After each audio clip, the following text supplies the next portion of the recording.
Peoples party نے اس کی مخالفت کی، لیکن مطلب بات یہ ہے کہ جہاں پہ آپ آمریت کی مخالفت کرنا کوئی کسی بھی جمہوری آدمی کے لیے کوئی پشیمانی کی بات نہیں ہے پیپلز پارٹی کی، لیکن آپ کسی ادارے کو اس طرح کو سویپنگ اسٹیٹمنٹ دے دیں اور خصوصی طور پر ان کے شہداء کے لیے یہ بہت بڑی زیادتی ہے، یہ کسی بھی صورت نہیں ہونا چاہیے۔ ہم سمجھتے ہیں کہ ہمیں یہ دیکھنا چاہیے کہ ہمارا کوئی بھی ایسا ایکٹ جس سے ہمارا دشمن خوش ہو، ہمارے دشمنوں کو کوئی موقع ملے، ہمیں اس سے گریز کرنا چاہیے۔ پھر میں کہہ رہا ہوں مولانا صاحب کے لیے بہت زیادہ عزت ہے، بہت قابل احترام ہے، اور ان سے اپیل ہے اور پوری قوم کی ان سے اپیل ہے کہ برائے مہربانی آپ ایک قومی لیڈر کا آپ کے پاس ایک ہے، آپ ایک سیزنڈ پولیٹیشین ہیں، آپ کو یہ بات نہیں کہنی چاہیے۔ آپ برائے مہربانی یہ آپ سمجھیں کہ یہ سب کی اپیل پہ آپ اپنے بیانات کو واپس لیں اور ہمیں آگے جائیں، اپنے آپ کو مضبوط کریں، اپنی قوم کو مضبوط کریں، اپنے اداروں کو مضبوط کریں، اور وہ ادارے جو اس وقت دیکھیں کہ پوری دنیا میں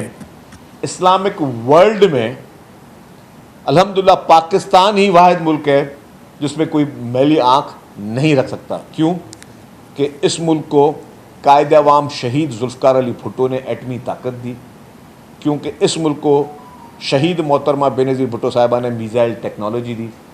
اس ملک کے پاس الحمدللہ بہترین آرمی ہے، بہترین ایئر فورس ہے، بہترین نیوی ہے۔ ہماری ایئر فورس نے جس طریقے سے بھارت کے رائفل جہاز گرائے اور بھارت کو عبرتناک اور دردناک شکست دی، آج دن تک بھارت اس شوق سے نکل نہیں سکا۔ تو یہ ہماری فوج ہے، ہمیں اس پہ فخر کرنا چاہیے۔ یہ ہمارے فوجی جوان ہمارے بھائی ہیں، ان پہ ہمیں فخر کرنا چاہیے۔ یہ اگر سیاچین میں جو ہے وہ اپنے اس مائنس اس ٹیمپریچر میں جا کے بندوق لے کر کھڑے ہوئے ہیں تو وہ صرف تنخواہ کے لیے نہیں کھڑے ہوئے۔ یہی لوگ اگر مختلف جگہوں پہ سخت گرمیوں میں، اگر ریگستان میں، تھر کے ڈیزرٹ میں یا کہیں اور چولستان میں یہ بندوق لے کے کھڑے ہیں تو یہ تنخواہوں کے لیے نہیں کھڑے ہوئے، یہ اس جذبے کے لیے کھڑے ہوئے ہیں۔ ہمیں اس جذبے کا احترام کرنا چاہیے، اس جذبے کے لیے ہم سب کو مل کر ان کا ساتھ دینا چاہیے، اور ہم ساتھ ہیں، اور میں امید کرتا ہوں کہ انشاءاللہ تعالیٰ اس چیز کو بھی ایڈریس کیا جائے گا۔ باقی یہ ملک ہمارا ملک ہے، یہ ملک ہم سب کا ملک ہے۔ ہمیں سب کو مل کے، کوئی بھی کسی کو یہ نہ سمجھے کہ ہم لوگوں کو اپنی لائنز کراس کر لیں۔ ہمیں سب کو مل کے اس ملک کے مسائل کو حل کرنا ہے۔ ملک میں مسائل ہیں، ملک میں چیلنجز ہیں۔ آپ دیکھیں کہ آپ کے پاس اس وقت کس طریقے سے آپ کے ہر فرنٹ پہ جو ہے پراکسیز مختلف ممالک کی آپ کو شکست دینے کے لیے دو چار ہیں، وہ کوشش کر رہی ہیں کہ آپ کو شکست ملے، لیکن الحمدللہ جس طریقے سے آپ کی اور ہماری فورسز ان کا مقابلہ کر رہی ہیں، سب نے مل کے کرنا ہے۔ ہماری پولیٹیکل لیڈرشپ کی بھی اتنی ذمہ داری ہے، ہماری ملٹری لیڈرشپ کی ذمہ داری ہے، سب نے مل کے، ہماری بزنس کمیونٹی کی بھی، ہمارے فلنتھراپسٹ نے، سب نے مل کے اس پاکستان کو آگے کر کے لے کے چلنا ہے، کیونکہ ہم سب ایک ہیں۔ ہم اس کو ڈیویژن کو چھوڑ دیں کہ کوئی کون سی پولیٹیکل پارٹی کا ہے۔ میں یہ بھی نہ چھوڑوں کہ جی آپ ایم کیو ایم کے ساتھ میرے اختلاف کتنے ہیں، میری پارٹی کے یا پی ٹی آئی کے ساتھ کیا اختلافات ہیں، یا کسی جماعت اسلامی کے ساتھ کیا اختلافات ہیں، سب کو ایک سائڈ پہ ہم رکھ دیں۔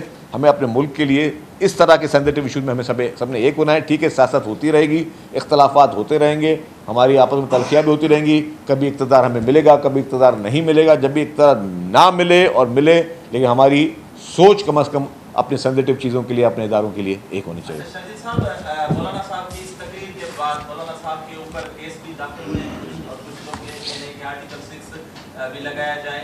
شاید مولانا صاحب ناراض ہیں تو وفاقی سرکار کو ان سے نیگوسیشن کرنی چاہیے یا نہیں؟